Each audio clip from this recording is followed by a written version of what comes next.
So the Discovery is approaching Talos IV at maximum warp with Leland's NCIA 93 close behind them.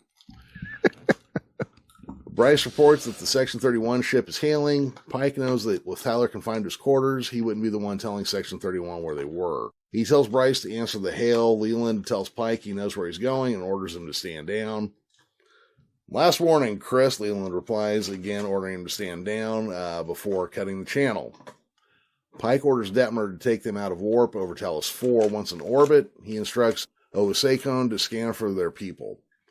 Owo quickly finds them and locks on with transporters. However, Tilly reports that Section 31 is also locked on with their transporters. Leland hails again, telling them to disengage with his transporter beam or Spock and Burnham will be torn apart atom by atom. Pike tells Owo to mute the screen and stands in silence while the crew awaits his orders.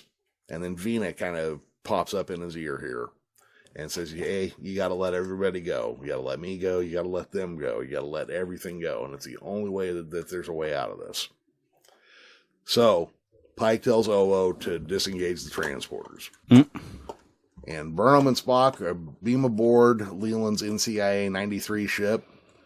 And Leland tells Pike that his cooperation will be noted in the after-action report and orders Pike to report to Starbase 11 for disciplinary action before cutting the channel. His ship then warps away. Giorgio notes that Leland looks exceptionally pleased with himself and wonders if he isn't surprised that Pike gave up so easy. Leland thanks her for her insight, but this time he will do the talking. Oh, I love Giorgio so much. She really is great. Back on orbit, the Discovery in orbit of Talos, Saru detects a shuttle coming up from the surface. Owo tries to scan it, but the scanner's being blocked. Pike realizes what's happening and tells them not to hail them because they wouldn't want to risk the transmission being detected, ordering the shuttle brought aboard and telling Saru to accompany him to the shuttle bay. Back aboard Leland's ship, Leland asks Burnham why she was on Talos. She does not answer, simply smiling at him.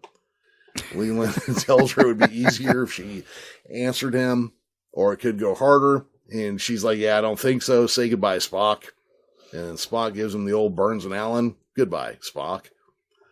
I wonder if anybody younger even knows the Burns and Allen thing now, you know? I've had no idea, but obviously I've heard many different versions of say goodbye blank and then so goodbye blank. When George Burns and Gracie Allen, their old TV show at the end of the night when they'd sign off, George would say goodnight, Gracie. And say, goodnight, Gracie. And that's how they ended every show. Sure enough, in Discovery Shuttle Bay, the real Burnham and Spock step off the shuttle. The televisions had projected them aboard Leland's ship. Leland tells Giorgio she could have warned him about the scope of the Telosian abilities, to which Giorgio smugly replies that she wanted to see how he explained himself to the admirals.